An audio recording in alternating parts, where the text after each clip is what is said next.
Attorney General Mahbub Alam called a press briefing on Tuesday to protest the allegation made by the Supreme Court Bar Association President Khandokar Mahbub Hossain on Sunday. The Attorney General has also asked the SCBA President to produce documents to support his allegation.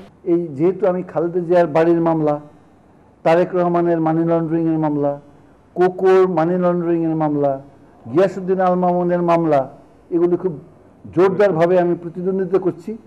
আমাকে নিবৃত্ত করার জন্য এবং আমার উপর চাপ সৃষ্টি করার জন্য উনি এই সমস্ত কথাগুলো বলে বেড়াচ্ছেন।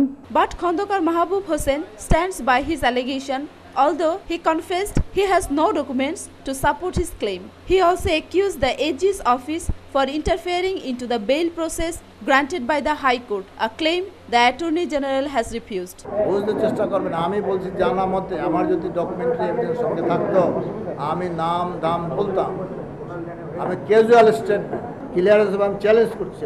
তো অ্যাটর্নি জেনারেলের সরাসরি কোনো নির্দেশ অমুককে ছাড়ো, অমুককে আটকে রাখো, এই অভিযোগগুলো সম্পূর্ণ ভিত্তিহীন। The Attorney General also termed Khandokar Mahbub Hossain's claim baseless. According to him, these were all happening as he was handling the cases against the BNP chief Khaleda Zia and her two sons Tareq Rahman and Arafat Rahman.